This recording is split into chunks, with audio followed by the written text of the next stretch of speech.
When we talk about the well-being of young people, it's impossible to ignore the impacts of something like bullying, right? It's a pervasive issue that can leave a lasting mark. It really can. And it's a phenomenon with a ton of layers to it. Today, we're going deep on one specific aspect of bullying, the experiences of African American youth when it comes to school bullying and peer victimization. Right, and to do that, we've got this treasure trove of research, a really comprehensive review, actually.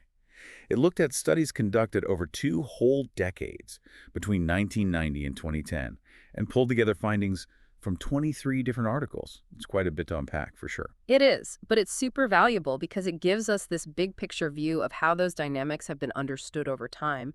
And what we're aiming to do today is basically dissect the different levels of influence that are at play here.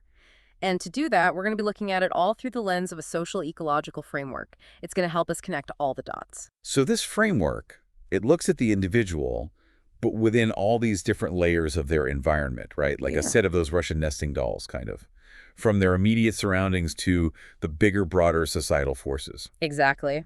We're going to start with what's called the microsystem. That's the stuff that's right up close, family, friends, the school environment, their community. Then we'll zoom out a bit and look at what's called the exosystem. That's where we get into things that the young person isn't directly involved in, but that still impacts them, like, for instance, their parents' stress levels. And then finally, we'll zoom out even further to the macro system, and that's the really big stuff, the cultural norms, the beliefs that are kind of floating around out there in society. Okay, this is fascinating. I'm already seeing how all of this could connect. So let's dive right into that first layer, the microsystem then. What did the researchers find out about the role of parents in all of this? Well, time and time again, the research points to family dynamics as being a huge factor. A bunch of the studies found that if you have lower levels of parental involvement, not a lot of warmth in the home, and if there's not a strong sense of family cohesion, then young people from those families are more likely to bully others. Makes sense to me. If you don't have that really strong foundation at home where you feel safe and loved, Yeah. then yeah, I can see how that could totally impact how a kid interacts with other people out in the world. Yeah, totally. And there's another finding that really jumps out, and it's honestly pretty disturbing. They found that parental abuse, and specifically here they're talking about hitting, is a predictor of physical bullying in African American youth. It's a pretty powerful connection to see in the data. Wow, that's heavy stuff. But there were some positive aspects about the role of family too, right? Protective factors, things like that. Absolutely. And this is really encouraging. The research shows that if a kid feels like they're being monitored by their parents, in a good way, like their parents are aware of what they're up to and also just generally supportive, then that's connected to a lower risk of being involved in bullying. It's like that sense of knowing someone's got your back, right? Yeah. That they're paying attention and they care.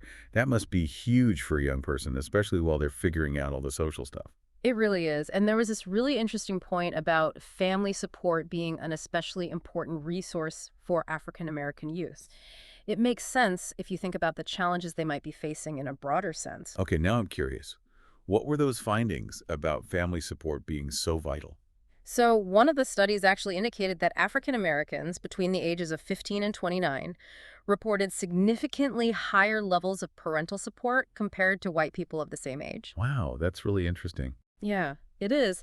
And it maybe suggests that there are these stronger intergenerational bonds in African American families, or that they rely more on family networks for support, kind of as a way to deal with, systemic challenges. It doesn't mean there aren't other stressors, of course, but it's something to consider. Oh, and there's this one study focusing on urban African American adolescents, ages 10 to 15, and there was a nuance in the results on parental support and bullying. Oh, really? What was that? It was this. In that study, the young people who felt supported by their parents were less likely to be flagged by their teachers for bullying and aggression at school. But that connection wasn't there when the reports came from the students themselves or their peers. So it kind of suggests that maybe the parental support makes a difference in a more structured environment, like a classroom where a teacher's present. But when it comes to interactions with peers or maybe even stuff happening at home that parents aren't aware of, the bullying might still happen. Right, exactly. Okay, so let's shift gears a bit and talk about another huge influence in this whole picture: peers. What does the research say about how those relationships play into bullying? Yeah, that's a big one for sure. For sure. Well, one thing that came up quite a bit is the whole negative peer influence thing. So that's basically when a kid's friends are pressuring them to do risky things like substance use. And the research shows a link between that kind of negative influence and a greater chance of being involved in bullying. It makes you think about how those behaviors can rub off on each other. Absolutely. So what about the bullies themselves? Where do they typically fit in socially? Are they outcasts or are they more integrated? That's a really interesting question, and honestly, the research kind of gives us a mixed bag. Some studies found that bullies can actually be seen as tough or even popular by some of their peers, but then at the same time, other kids in the group might totally dislike them. So it's not like a clear-cut social position, though. No, not really. And get this, they also tend to be more centrally located in social networks. That means they have connections with both aggressive and non-aggressive peers. Huh. That's interesting. It's like there might be different types of popularity at play here. Maybe some kids respect them out of fear, whereas others genuinely like them. It makes you wonder what's really going on in those social dynamics. Yeah, for sure. But now, for a brighter spot, let's flip the script and talk about positive peer relationships. Can those act as a shield, kind of protect kids from the effects of bullying? I hope so. Well, the good news is that the research is pretty clear on this. Having supportive friends, people who have your back, and being around peers who are generally helpful and kind, what we call pro-social behavior, can actually help buffer those negative effects of bullying. There was even one study that specifically found that for both Hispanic, Latino, and African American kids, pro-social support from peers actually lessened the negative impact of bullying on how lonely they felt. Oh, that's wonderful. It makes sense, though, right? When you feel like you belong, like you've got those positive connections, it's got to help so much, especially when you're dealing with something as tough as being bullied. Hmm. Okay, so let's move on to the school environment itself. How does that factor into all of this? Yeah, school's a biggie. Unfortunately, the research shows that low-income African American kids might be more likely to feel unsafe at school, which makes them more vulnerable to experiencing bullying. It's sad to think about kids not feeling safe in a place where they're supposed to learn and grow, you know? It really is. So is there anything within the school setting that can help? Any protective factors? Yes, definitely. Feeling supported by teachers, having diverse classrooms, and being in a school that's racially and ethnically integrated, all of those things can be protective. Okay, so with teachers, I'm guessing it's that feeling that the teacher cares Hmm. and that they'll step in if something's wrong. Exactly. That makes kids more likely to speak up if they're being bullied and feel more confident that something will be done about it. And about the diversity thing, there was this super interesting finding. Attending a school that's racially and ethnically integrated was actually linked to a slightly lower risk of being bullied physically or verbally for African American kids. But get this, for white kids, it was the opposite. They had a higher risk in those settings. Really? That's surprising. Why do you think that is? It's fascinating, right? Well, think about it. If you're in a classroom where everyone is basically from the same background, there might be more pressure to conform to one specific way of being. But in a more diverse setting, you don't have that one dominant group, so maybe it feels safer for everyone to just be themselves. It makes you think about how diversity can actually change the power dynamics in a school, and in a good way, at least for minority students. Okay, so moving beyond the school building itself, what about the community surrounding the school? How does the neighborhood environment play a role here? Right. Well, the research pretty clearly connects neighborhoods that are seen as dangerous to an increase in bullying behaviors at the schools in those neighborhoods. It's almost like the negativity in the community spills over into the school. I can totally see that. And sadly, we know that African American youth are more likely to live in communities that are struggling economically, which can be linked to higher crime rates. So there's that added layer of exposure to violence and negative peer interactions. Yeah, exactly. And there's this theory that, when kids are exposed to violence in their communities over and over again, it can lead to desensitization, where aggression starts to feel normal. And that's where bullying might be seen as acceptable or even as a way to protect yourself. It's scary to think about, Yeah. but it really highlights how all these layers of influence can come together and impact a young person's life. Okay, we've talked about the microsystem, those immediate influences, but now let's zoom out to the exosystem, the indirect influences. And here, parental stress was a big one. Why is that especially important when we're talking about African American youth? Well, think about it. A lot of African Americans face some pretty significant challenges in their environments. things like financial strain and racial discrimination. And these things, they cause a lot of stress for parents. Right, so it's not stress directly related to the child's behavior, but it ends up impacting them anyway. Exactly. Because when parents are stressed out, it affects how they interact with their kids. They might not be as consistent with their parenting or as warm and supportive, and that can definitely have an impact on a kid. And, I mean, we know that systemic racism is still a very real thing in many communities. Oh, absolutely. So it's this whole cycle, right? And one study found that when moms of African American kids in Head Start programs had high levels of stress, it actually messed with their bond with their kids. And that was linked to the kids being more likely to bully others. And it wasn't just physical bullying either, but also what's called relational bullying, which is more about damaging someone's social standing. It shows how these bigger issues in society can really trickle down and affect even very young children. Wow, yeah. It's a reminder that parental stress isn't just this isolated thing. It's often a result of bigger social and economic forces at play. Okay, so let's move to that outermost layer now, the macro system, where we look at the cultural and societal influences. And one of the big ones that came up here was hypermasculinity. Can you talk a bit about that and how it fits into this whole bullying picture? Yeah, so hypermasculinity basically refers to this set of super rigid gender roles that are out there in society. And these roles can actually contribute to the acceptance of aggression, especially among boys. So in some African American communities, young men might feel like they have to put on this tough, aggressive persona to fit in and be accepted by their peers, even if underneath they're feeling vulnerable. It's like they're using this tough exterior as a way to feel safe, especially if they're living in a neighborhood where there's a lot of violence. Right, so they might feel like they have to be strong and fearless all the time. But, it's sad to think that this kind of behavior could actually be masking a need for support. Hmm.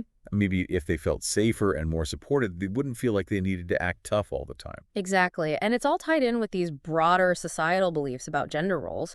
Hypermasculinity is really all about reinforcing male dominance and toughness. And it's been linked to all sorts of things, like expressing anger in aggressive ways, suppressing emotions like sadness or fear, and trying to dominate others. It creates this really narrow view of what a real man should be like. And unfortunately, aggression often gets included in that. So it's like these stereotypical expectations get internalized and then play out in their interactions with others, maybe even leading to bullying. It seems that way. And there's some research that suggests African American boys who don't feel like they're going to succeed in school, academically, might be more likely to adopt these hypermasculine behaviors as a way to try and gain respect and status. It's almost like they're saying, okay, if I can't be successful in school, I'll find another way to be respected, even if that means being tough and aggressive. Right. And it's important to acknowledge that African American students often grow up aware of these really negative stereotypes about them being dangerous or aggressive, and that can definitely affect how they interact with their peers. It's like they're caught in this double bind where they're dealing with external stereotypes and internal pressure to conform to certain behaviors. It's a really complex situation. It's like they're facing pressure from all sides. So what about the girls? How does this all play out in terms of bullying among African American girls? Yeah, well, the research also looked at that, and it found that relational aggression can be a big issue. And that's like spreading rumors or excluding someone from a group. And sometimes this kind of behavior can actually lead to physical aggression later on. So it's not harmless. No, not at all. And sadly, some studies found that girls who engage in relational aggression are sometimes seen as more popular. It's like those behaviors, even though they're harmful, can be a way for them to gain social status. It's disturbing to hear that. Yeah. But I think you mentioned there was some good news here too, right? Some positive findings. Oh, yeah, there was. So there was this research on interventions that were designed specifically for African American girls, and it was really cool. These interventions focused on helping them build positive relationships and become more aware of issues related to gender, ethnicity, and oppression. And the results were amazing. They actually saw a significant decrease in relational aggression. Wow, that's fantastic. It gives me hope. It shows that we can address these issues if we really understand the cultural and gender-specific needs of these young people. Yeah. Okay, so we've gone through all these different levels of influence, from family and school to these bigger cultural forces. Looking back at it all, what would you say is the key takeaway from examining bullying and peer victimization among African American youth through this social ecological lens? I think the biggest takeaway is just how complex this all is. Bullying, it's not just some isolated incident or some problem with one kid's behavior. It's connected to everything, from family dynamics to the neighborhood they live in to the stereotypes they face in society. It's all intertwined. And that means that if we really want to understand it and do something about it, we can't just focus on one thing. Right, we need to be looking at the bigger picture. Exactly. A lot of the research in the past focused on those immediate influences, like what's going on at home or with friends. But it's becoming more and more clear that we need to consider those broader factors too, like parental stress and how that ties into systemic inequalities. And of course, we can't forget those big overarching influences like cultural norms and stereotypes. It's like trying to solve a puzzle, and we need all the pieces. I love that analogy. Yeah, And it makes you think about how all these different levels are constantly interacting in the lives of these kids, even in our own communities, right? absolutely. It's happening everywhere. It really is. And it leads to a really crucial question. How can we actually make a difference? Given the huge influence of these stereotypes and systemic factors, what can communities and individuals do to break the cycle of bullying and create environments where African American youth can thrive? It seems like we need to be thinking about multi-level interventions, things that address not only the individual behaviors, but also the context in which they occur. I think that's a really important point to end on. This research, it highlights the need for a multifaceted approach. We need to be working on multiple levels to create lasting change. Absolutely. It's a Yeah. complex issue, but understanding the nuances is the first step towards making a real difference.